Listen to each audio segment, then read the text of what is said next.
আনন্দ সহ নিয়ে ভিডিও বানায়, বাট এডিট করতে এখন এত পরিমাণে আলসি হয়ে গেছে সেটা সীমানার বাইরে। এডিট একদমই করতে ইচ্ছা করে না। এই ভিডিওটা ভাইফোঁটার ভিডিও, ভাবতে পারছো কত দিনের আগের ভিডিও, প্রায় আজকের 22-25 দিনের মতন হতে যায়। আজকের একদম কনফার্ম, একদম ফুল এডিটটা কমপ্লিট করে তোমাদের সাথে শেয়ার করব। তো চলো, আজকে যেহেতু ভাইফোঁটা, আজকে আমি সারাদিন কি করেছি তোমাদের সাথে শেয়ার করব। প্রতি বছরের মতন বাড়িতে যারা যারা ভাইফোঁটার দিন আসে তারাও এই বছরে আসবে। ঘুম থেকে উঠেছি অনেকটাই সকালবেলা, সকালের বাসি কাজকর্ম সে বেড কভারটা চেঞ্জ করে নিচ্ছিলাম।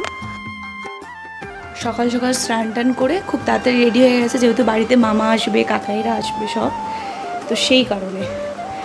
আর এই যে দেখো পাপার হেডফোন নিয়ে হ্যালো হ্যালো করে যাচ্ছে। পাপা দেখলে বকবে কিন্তু, মা এটা ধরে না। তো এখানে আমার বিছানাটা কমপ্লিট করে নিয়েছে। ওই ঘড়িতে বাজে প্রায় ওই 8টা সাড়ে 8টার মতন বাজতে যায়। তো হাজব্যান্ডও চলে গেছে বাজারে, এটা যা করে আসবে তারপরে রান্নাবান্না হবে। তো জানি না কতটা কি দেখাতে পারবো, চেষ্টা। রুম থেকে বেরিয়ে সোজা ঢুকে পড়লাম রান্নাঘরে। যেহেতু অনেক সকালবেলা উঠেছে, কাজের মধ্যে ব্যস্ত ছিলাম বলে ছেলেটাকেও খাওয়ানো হয়নি। এখন ছেলের খাবারটা আগে বানিয়ে নেব। তারপর হাজব্যান্ড ফোন করেছিল, বলছে আমি 5 মিনিটের মধ্যে এসে যাচ্ছি, তুমি চাটা বসাও। তো এখানে সবার জন্য চা বসিয়ে নিয়েছি। চলো চাটা এখানে ফুটুক, ততক্ষণ তোমাদের ভাইফোঁটার কিছু গিফট শেয়ার করি। বোন ভাই বোন দেওয়া নেওয়া করেছে। তো এইটা আমার ননদ দিয়েছে। এবছর না আমার সব অনলাইন থেকে বাজার হয়েছে। চলো আস্তে আস্তে সব দেখতে থাকো। অনলাইন থেকে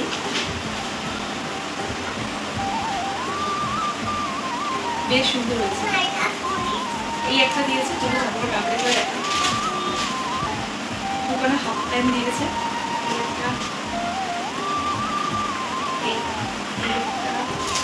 আর একটা জামা দিয়েছে, এটা অনলাইন থেকে।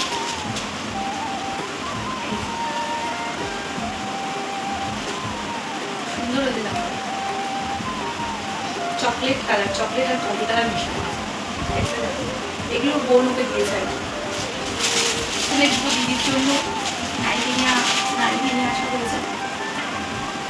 এই একটা খুলছি না আর কি, এই কালার একটা, এই কালারটা একটা,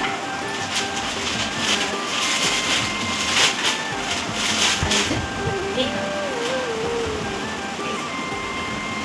তো দুজন যেহেতু ভাইফোঁটা দেবে, দুজনের জন্য নিয়ে আসা হয়েছে। আমার নিজের ননদের জন্য একটা নাকি, আর ওদের একটা চুড়িদার অর্ডার দেওয়া হচ্ছে, ওদের শাড়িটা দিয়ে দেবো। চলো, রান্নাঘরে রান্নার কাজ পুরো কমপ্লিট। তো শেষের মাথায় তো তখন এসে আমি ভিডিও শুট নিলাম। তারপর এখানে এক একজন করে সবাই ফোঁটা নিয়ে চলে যাচ্ছিল, কারণ আজকের দিনে সবাই ব্যস্ত, চারিদিকে সবার নিমন্ত্রণ। তো সেই কারণে ওই যে দেখেছো আশীর্বাদ প্লেটের মধ্যে একটা ক্যাডবেরি আর 500 টাকার একটা নোট, ওইটা আমার ননদকে দিয়েছে। তো ও একটা দাদাকে ফোঁটা দিয়েছে, তো সেই দাদাটা ফোঁটা নিয়ে চলে গেছে। তারপর এই দাদাটা বসে পড়েছে। এই দাদারও অনেক তাড়া, দাদারও আরেক জায়গায় রিলেটিভের বাড়ি নিমন্ত্রণ ছিল, তো সেই জায়গাটা যাবে। তো সেই কারণে তো অনেকেই না দুপুরবেলা খায়নি, হাতে গোনা মাত্র 2জন কি 3জন খেয়েছে, আর আমাদের ফ্যামিলির কজন সবাই বলে গেছে রাত্রে এসে খাবে। তো সেই কারণে তো এই যে দেখো এখানে আমার ননদ সবাইকে ফোঁটা দিয়ে নিচ্ছে। ওই কোণে যে বসে আছে লাল কালারের ড্রেস পরে, ও হলো আমার হাজবেন্ড। তোমরা তো অনেকেই চেন। যে মাঝখানে বসে আছে ও আমার মাসি শাশুড়ির ছেলে, আর যে পাশে বসে আছে সেও আমার একটা মাসি শাশুড়ির ছেলে।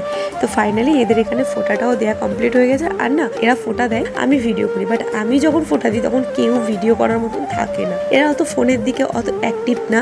আমি যেমন যাই করি আর কি, সবটাই তোমাদেরকে ভিডিওর মাধ্যমে শেয়ার করার চেষ্টা করি, কিংবা ফোনেতে হিসাবেও রেখে দেওয়া যায়। বাট আমার বেলা কেউ থাকে না ভিডিও করা। প্রতি বছর ভাবি মানে ভিডিও হবে, আর এমন একটা সিচুয়েশন এসে যায়, কেউ বাজায় শঙ্খ, কেউ বাজায় উলু দেয়, তো কে ভিডিও করবে বলো? তো সেই কারণে তো যাই হোক, এখন ঘড়িতে বাজে প্রায় ওই 6টার মতন বাজতে যায়। সবাই এসে পড়েছে সন্ধ্যেবেলা আর কি। সবার জন্য এখন বিরিয়ানি গরম করে দিচ্ছি। আর আজকের মেনুতে ছিল বিরিয়ানি। প্রতি বছরই আমাদের ভাইফোঁটার দিন বিরিয়ানি হয়। যে খায় বিরিয়ানি খাবে, আর যে যদি বিরিয়ানি না খায় তার জন্য ফ্রাইড রাইস হয়। তো এটা আমাদের প্রতি বছর ভাইফোঁটায় থাকে। আর এইগুলো করার সম্পূর্ণই হলো মানে ভাইদের ইচ্ছা অনুযায়ী এই মেনু থাকে আর কি। তারপর দেখো না, ভেবেছি এই যে খাবার টাবার দিয়ে নিজে রেডি হয়ে একটু মণ্ডপে যাব। হঠাৎ করে এই যে এই বাবু চলে এসছে, ছদ্মবেশ প্রতিযোগিতা হবে, তো সেখানে সাজবে। তো বললো আমাকে কৃষ্ণ ঠাকুর সাজিয়ে দিতে। আমি তো পারি না ধুতি পরাতে। সঙ্গে সঙ্গে ফোন দেখলাম, ফোন দেখে ধুতি পরাটা কোনো মতে শিখলাম। ওই রকম ভাবে ওকে ধুতি পরে দিয়েছে। আর হাতে পাতে কিচ্ছু ছিল না, হাতে পাতে কুমকুম দিয়ে এঁকে দিয়েছে, আর মাথায় কিছু ডিজাইন করে দিয়েছে, এই আর কি। তো চলো এখন যাওয়া যাক। আর ওইদিকে আমার কাজও কমপ্লিট হয়ে গেছে, ছেলেকে নিয়ে বেরিয়ে পড়েছি।